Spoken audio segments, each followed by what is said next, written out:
मोअज़्ज़ज़ सहाफ़ी हज़रात, cameraman, photographers, सबको खुशामदीद और अस्सलाम वालेकुम।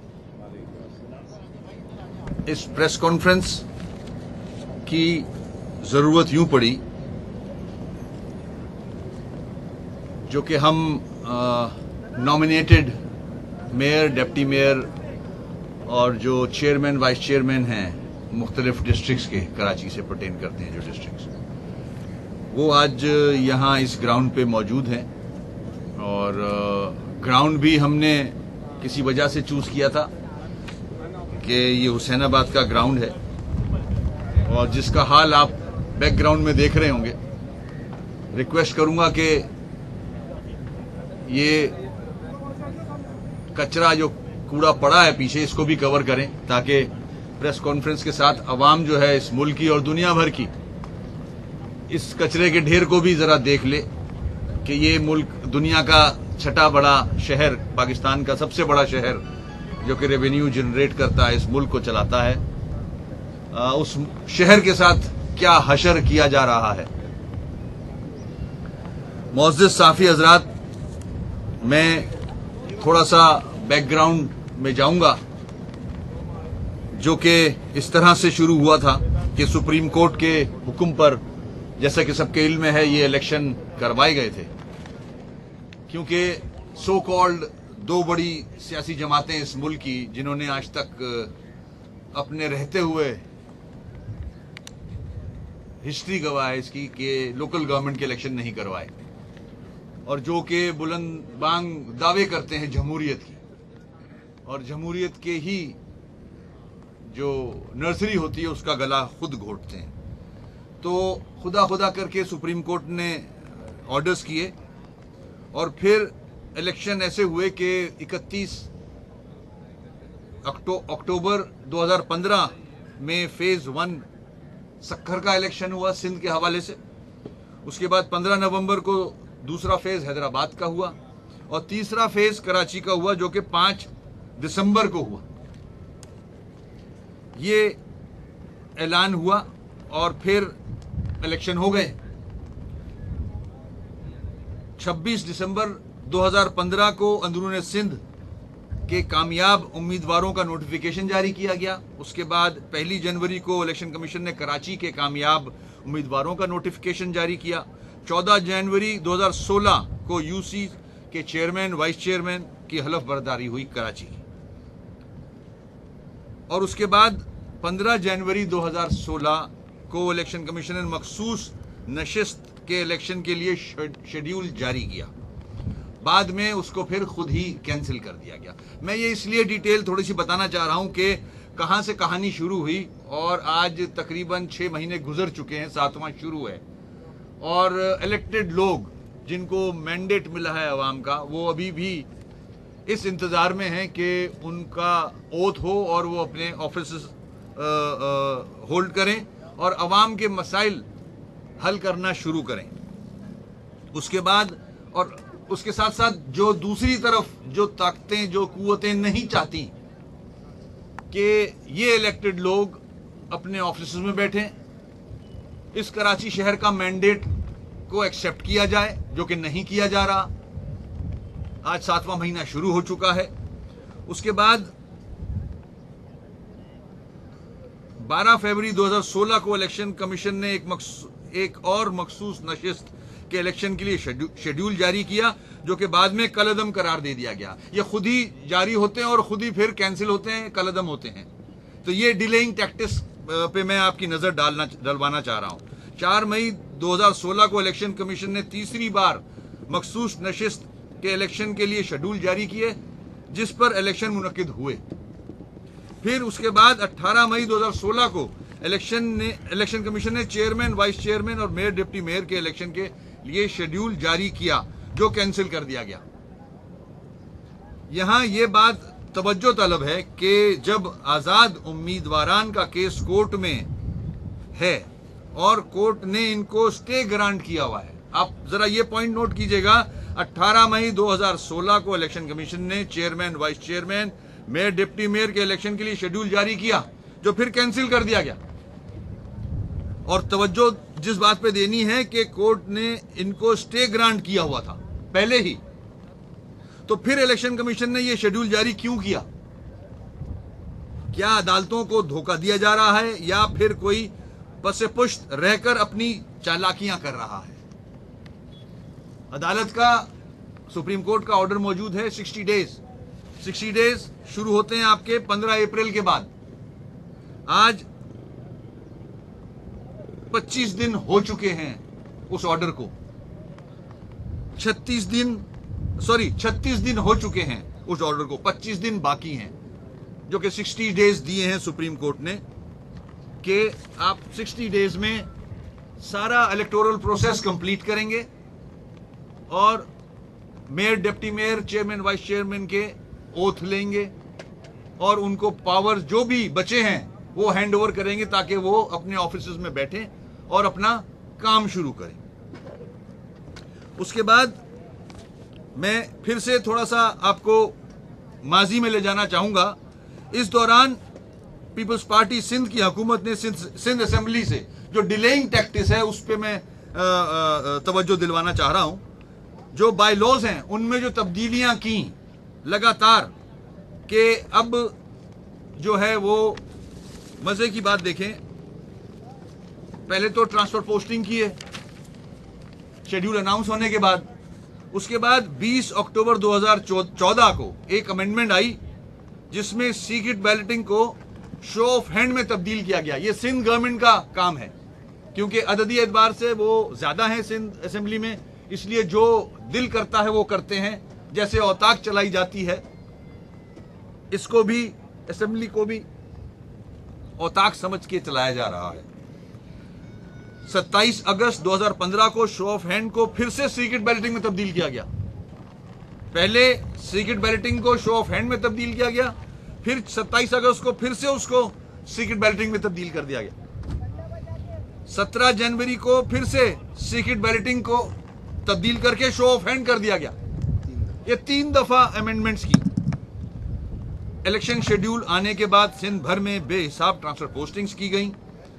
मुख्तलिफ महकमों को सिंध हुकूमत ने अपनी तहवील में लिया, जो कि अगेंस्ट द कॉन्स्टिट्यूशन है, गैर कानूनी है। इन ज्यादतियों के बाद मुत्तहिदा कौमी मूवमेंट और सिंध के दीगर जमातों ने इंसाफ के लिए हाई कोर्ट से रुजू किया। 24 फरवरी को 2016 को सिंध हाई कोर्ट ने 6 हेयरिंग के बाद शो ऑफ हैंड का कानून को कलअदम करार दे दिया गया। सबकी नॉलेज में है ये। उसके बाद 30 मार्च 2016 को सिंध हुकूमत ने हाई कोर्ट के फैसले के खिलाफ सुप्रीम कोर्ट में दरख्वास्त दायर कर दी। ये फिर से कोशिश की गई कि हालांकि अगर ये नेक नियत होते और आइन और कानून की पासदारी कर रहे होते तो हाई कोर्ट के फैसले को ही ये मनोअन कबूल करते और उस प्रोसेस को शुरू करते ताकि सिंध में जो 3rd टियर ऑफ गवर्नमेंट है, लोकल गवर्नमेंट, उसमें लोग जो इलेक्ट होके आए वो अपना काम शुरू करें। इनको कोई इंटरेस्ट नहीं है, कराची नहीं, सिर्फ लाड़काना से भी नहीं, क्योंकि ये chairman, vice chairman interior Sindh से भी जीते हैं, जो कि पीपल्स पार्टी के टिकट पे जीते हैं। इन्होंने फिर उसको डिले करने के लिए ये फिर सुप्रीम कोर्ट में चले गए, उस फैसले को चैलेंज किया है। 30 मार्च को सिंध हुकूमत ने हाई कोर्ट में फैसले को सुप्रीम कोर्ट में चैलेंज किया। फिर 15 अप्रैल 2016 को सुप्रीम कोर्ट ने 8 हेयरिंग के बाद इंसाफ करते हुए हाई कोर्ट के फैसले को बरकरार रखा और सिंध हुकूमत को इलेक्शन कमीशन को पाबंद किया कि इलेक्शन के तमाम मराइल 60 डेज में, 60 दिनों में कंप्लीट किए जाएं। इन तमाम रुकावटों, साजिशों के बावजूद हक परस्त नुमाइंदे और दूसरे आजाद लोग जो हैं, आजाद जो जीत के आए हैं, बल्कि सारी जमातों के लोग इंक्लूडिंग पीपल्स पार्टी के इलेक्टेड लोग, वो भी इंतजार कर रहे हैं कि जल्द से जल्द ये मरहला कंप्लीट हो और हम अवाम की खिदमत कर सकें, अवाम का काम कर सकें। पॉइंट ये है आपके सामने रखने के लिए कि आज 7वां महीना शुरू हो चुका है। अवाम एक्सपेक्ट कर रहे हैं कि कराची में लोकल बॉडीज के जो लोग हैं, जो महकमे हैं, वो अपना काम शुरू करें।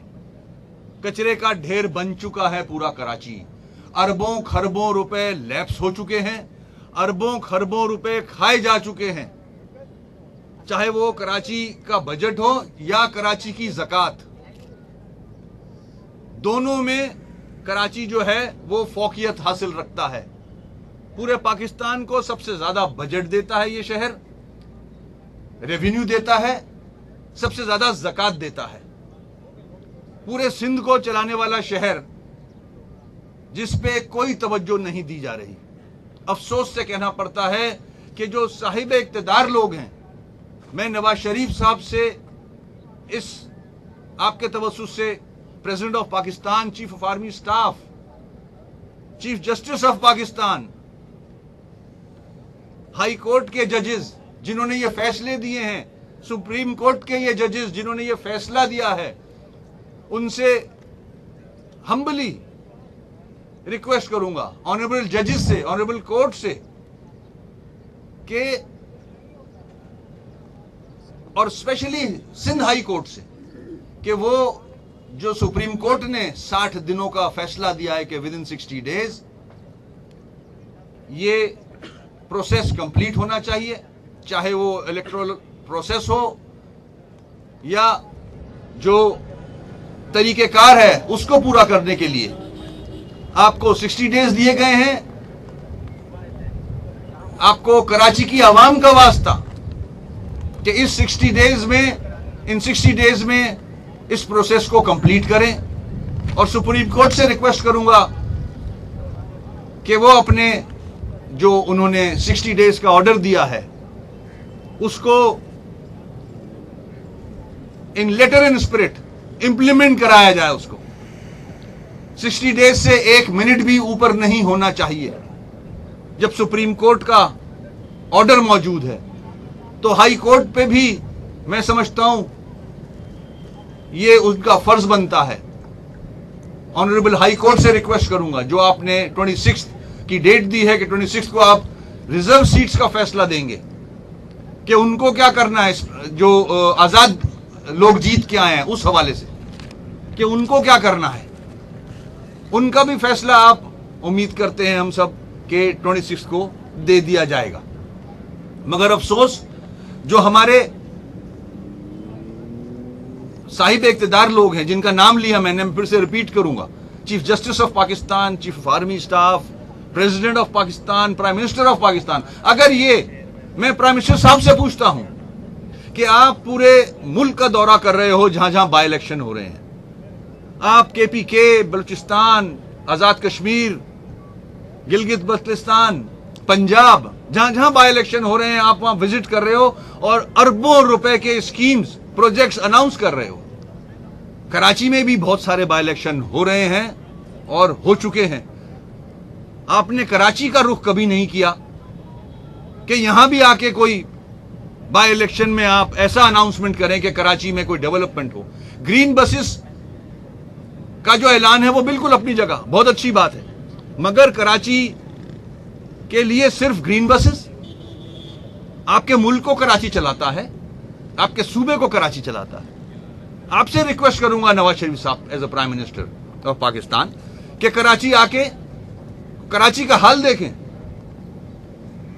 18 अमेंडमेंट का मतलब यह नहीं है कि सिंध कोई नया स्टेट बन गया है या इस मुल्क से अलग हो गया है। फेडरेशन का हिस्सा है ये, मादर पिदर आजाद हुआ है, कोई चेक नहीं है। Worst governance, not even bad governance, getting every day worst governance, जिसमें जो वडेरे और वडेरियां हैं वो सिविक सेंटर में आके, ये तो पता नहीं चलता किस कैपेसिटी में आए हैं, मगर वहां आके ऐलानात करके चले जाते हैं, उनसे ये मैटर पर्टेन नहीं करता, और फिर वो जो ऐलानात करते हैं वो भी इंप्लीमेंट नहीं होते। तो जागीरदारों की तरह इस सूबे को, इस शहर को चलाया जा रहा है। कोई पुरसाने हाल नहीं है।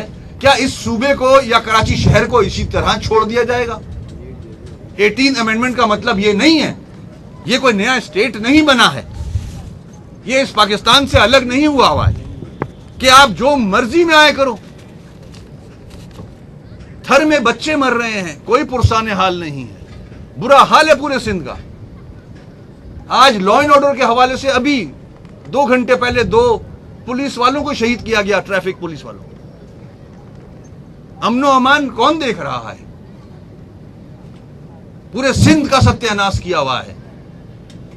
कराची ज़बू हाली का शिकार है। अवाम हमसे एक्सपेक्ट कर रहे हैं, हम सबसे, जितने इलेक्टेड लोग यहां बैठे हुए हैं, हमसे एक्सपेक्ट करते हैं। आज जैसे कि मैंने कहा 7 माह हो चुके हैं। लंदन के मेयर को 7 घंटे लगे अपना ऑफिस होल्ड करने के लिए, हमें 7 महीने लग रहे हैं। तो तवज्जो दिलाने की वजह यही है साहिब इक्तिदार को कि आप तो अपना पनामा खेल रहे हो। यहां अवाम का क्या बनेगा? कराची शहर का क्या बनेगा? आप तो अपने करप्शंस में मशगूल हो कि करप्शन को कैसे हम छुपाएं। यही 2 बड़ी जमातें जिन्होंने इस मुल्क को 2-2, 3-3, 4-4 दफा रूल किया है। हदें पार कर चुका है हुकूमत सिंध, हर हद पार हो चुकी है हुकूमत सिंध की। यहां कोई चीज प्रॉपर तरह से नहीं चलाई जा रही। कचरे का ढेर बन चुका है, नाले सब चोक्ड हैं। बारिश हो जाती है तो क्या बनेगा किसी को ख्याल नहीं है। ट्रांसपोर्ट का सत्यानाश हो चुका है। ट्रैफिक का हाल रोज हम देखते हैं।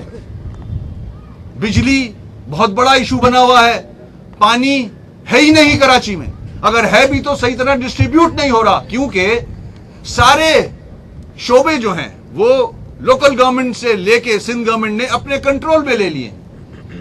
चाहे वो वाटर बोर्ड हो, बिल्डिंग कंट्रोल अथॉरिटी हो, वेस्ट मैनेजमेंट हो, जो कि शेल्फ हो चुका है। अरबों खरबों रुपए, जैसे कि मैंने कहा, लैप्स हो चुके हैं। कोई तो इनसे पूछे कि ये पैसे लैप्स क्यों हो रहे हैं, और पैसे जो रिलीज हुए हैं वो गए कहां? कोई अकाउंटेबिलिटी तो हो इनकी। मैं अपने साथियों के साथ, मेरे साथ अरशद वोरा भाई बैठे हैं, चेयरमैन वाइस चेयरमैन बैठे हैं, हम सवाल कर रहे हैं साहिब इक्तिदार से, और हम साहिब इक्तिदार समझते हैं। हमें पहले तो यह समझ नहीं आ रहा कि इस मुल्क को चला कौन रहा है, मगर जो हमें नजर आ रहा है उनके नाम लेके फिर से कहेंगे कि चीफ जस्टिस साहब, chief of army staff Raheel Sharif साहब, नवाज शरीफ साहब, प्रेसिडेंट ऑफ पाकिस्तान, खुदा का वास्ता है जरा इस तरफ भी तवज्जो दीजिए। कराची शहर पे भी तवज्जो दीजिए।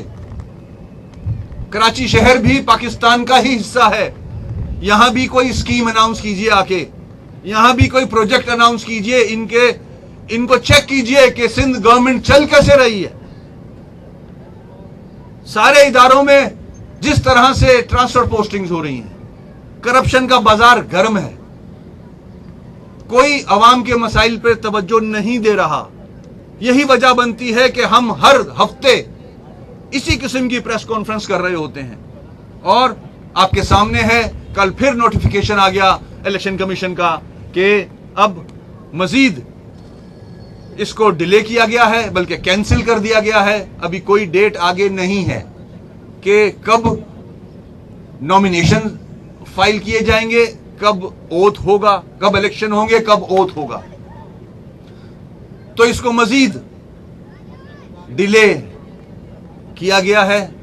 अब हम भी इंतजार कर रहे हैं high court, Sindh high court के फैसले का, कि वो 26 तारीख को देखते हैं वो क्या फैसला देते हैं।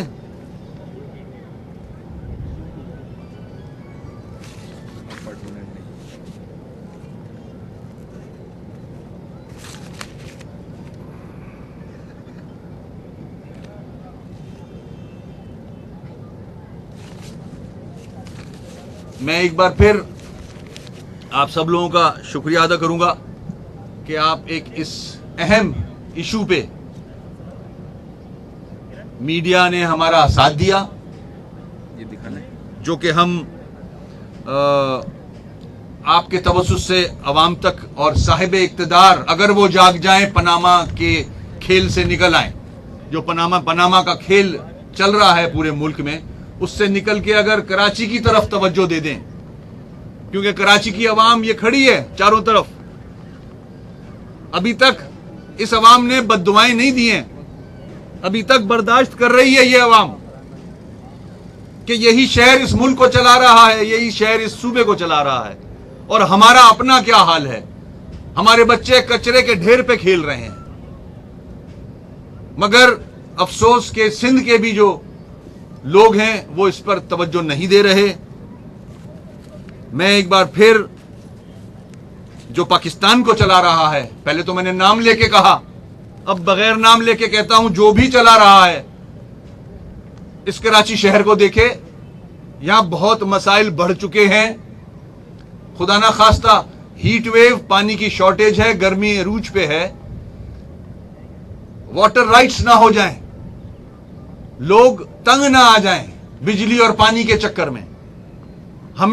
हमने मुत्तहिदा कौमी मूवमेंट के MNAs MPs ने अब तक अवाम को से रिक्वेस्ट की हुई है कि हम कर रहे हैं, कोशिश कर रहे हैं, हम सब्र कर लें, इंशाल्लाह मसले का हल निकालते हैं। सुप्रीम कोर्ट ने आज ये फैसला दे दिया, उनको हम रोज लॉलीपॉप दे रहे हैं जाके कि आज हाई कोर्ट ने ये फैसला दे दिया, आज इलेक्शन कमीशन का नोटिफिकेशन आ गया है, सब्र कर लें, इंशाल्लाह आपके नुमाइंदे आके काम करेंगे। मगर हर रोज नया नोटिफिकेशन, नए ऑर्डर्स।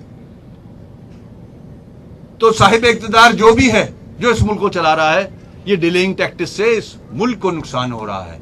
अगर कोई समझता है कि मुत्तहिदा कौमी मूवमेंट को नुकसान पहुंचाया जा रहा है, तो ऐसा नहीं है। कराची के मैंडेट को आप एक्सेप्ट नहीं कर रहे, जो कि खिलाफ वर्जी है कानून की और आइन की। आप कल फिर इलेक्शन करा लो, फिर भी ये अवाम जो है वो कायदे तहरीक के नुमाइंदों को ही वोट डालेगी। तो बेहतर यह है कि अभी जो नुमाइंदे इलेक्ट हुए हैं, इनका जो भी प्रोसीजर बाकी है वो कंप्लीट करने के बाद जल्द से जल्द, जैसा कि सुप्रीम कोर्ट ने 60 डेज दिए हैं, उसके 60 डेज में रहते हुए इलेक्शन कमीशन और सूबा सिंध की हुकूमत पे लाजिम है कि 60 डेज में इस प्रोसेस को कंप्लीट करें, ताकि लोग अपने अपने जिलों में, अपने डिस्ट्रिक्ट्स में, अपने ऑफिस में बैठ के लोगों के मसाइल हल करें। शुक्रिया।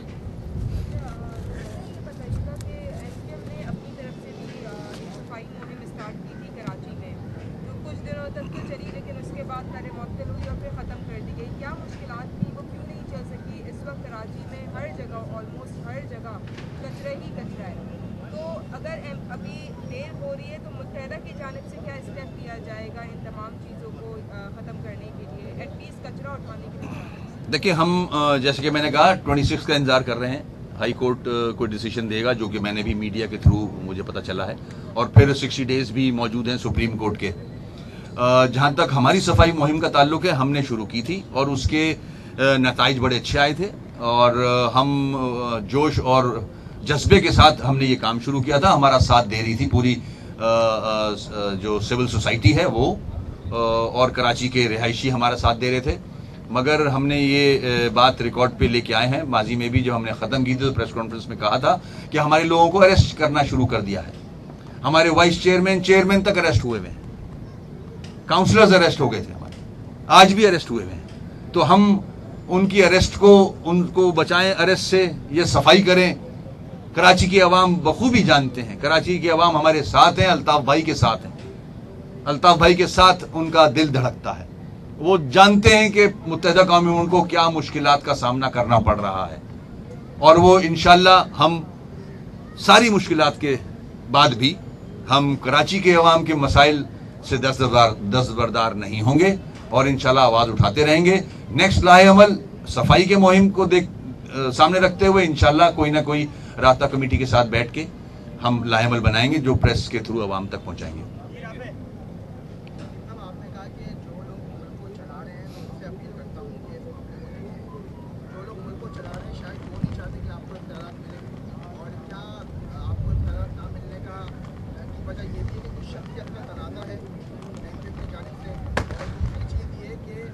फरियाल तालपुर बदियाला फिर जाते हैं, अफसरान को हिदायत आवाज़ देते हैं।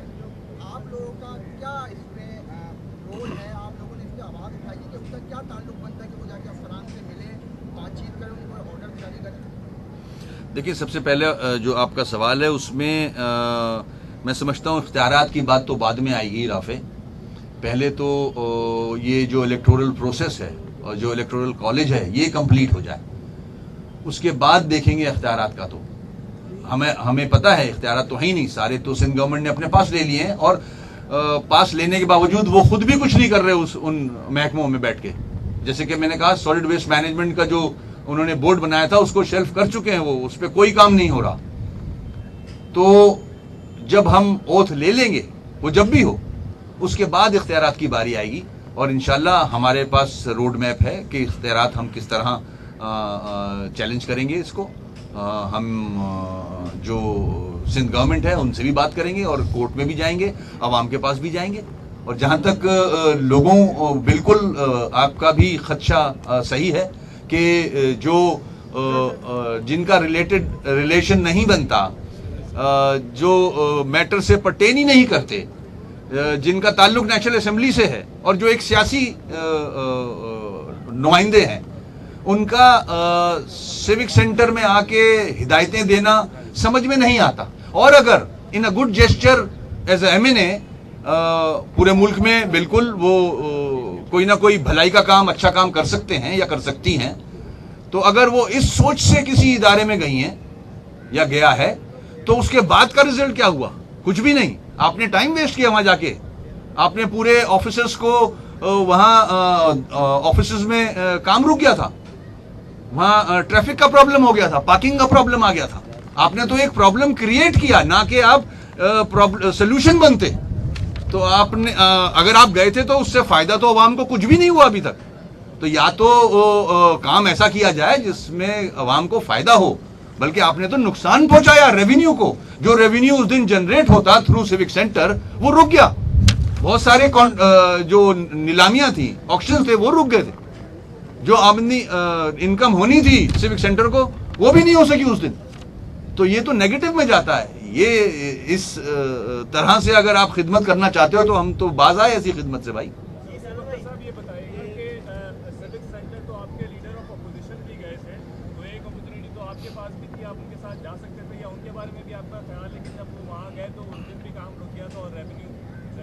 स्पेसिफिक मीटिंग थी? ऐसा नहीं है। सवाल कसीम भाई करने से पहले थोड़ा सा होमवर्क भी कर लिया करो। जो हमारे इजहार भाई हैं, वो एक पहले से सेट मीटिंग थी उनकी कुछ ऑफिसर्स के साथ। इजहार भाई leader of the opposition MQM के हैं, वो उनके साथ उस तरह का मेला नहीं गया था साथ। उस तरह की सिक्योरिटी, मोबाइलें और सिक्योरिटी के लोग, पूरा ऑफिस जैम हो गया था, खत्म, बंद हो गया था। उस तरह से इजहार भाई आप भी रोज देखते हो जिस तरह से मूव करते हैं, उनके साथ एक या दो सिक्योरिटी के आदमी होते हैं और वो फिर किसी मकसद से गए थे। उन्होंने कहीं ऑफिस में काम नहीं रुकवाया है, कहीं रेवेन्यू का नुकसान नहीं हुआ। उन्होंने जो भी बात की पॉजिटिव की, आवाम के मसाइल के हल के लिए की, हर हवाले से। तो वो रिकॉर्ड पे है। आप इसको डबल चेक करने के लिए कसीम भाई, वो जो जिस महकमे में गए थे उनसे भी पता कर सकते हैं। और मैं चाहूंगा कि आप पता करें, दोनों को डिफरेंशिएट करके आप अपने चैनल के थ्रू आवाम तक पहुंचाएं इस बात को। आपने सवाल बड़ा अच्छा किया, मगर इसको यहां खत्म ना होने दिया जाए कि इजहार भाई गए तो क्या हुआ और जो पीपल्स पार्टी के जिम्मेदार गए तो क्या हुआ। ये आवाम तक पहुंचना चाहिए कि कौन ओन करता है इस शहर को।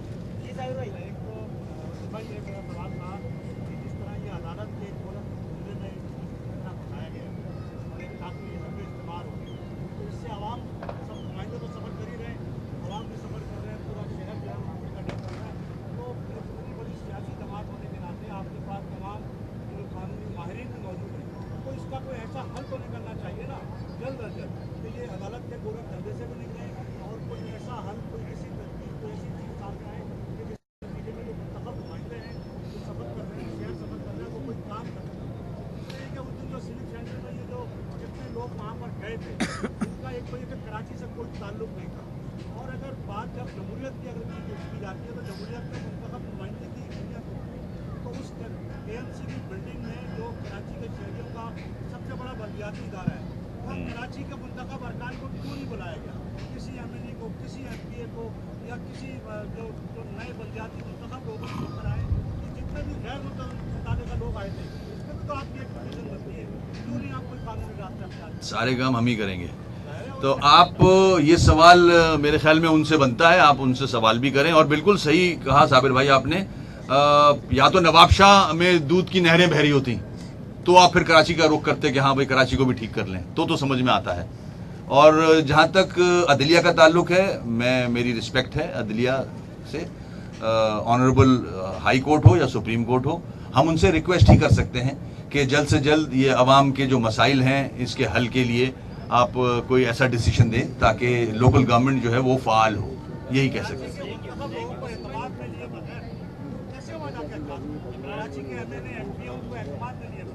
देखें, ये तो साबिर भाई आप नहीं, पूरा सिंध जानता है, पूरा मुल्क जानता है, सिंध को एक औताक की तरह चलाया जा रहा है, वडेरा माइंडसेट है उनकी, इसी किस्म की हरकतें होती हैं। वो समझते हैं कि वो ही हैं सब, अगले कुल भी और बादशाह सलामत। उस तरह से इस सूबे को और कराची को चलाने की कोशिश की जा रही है।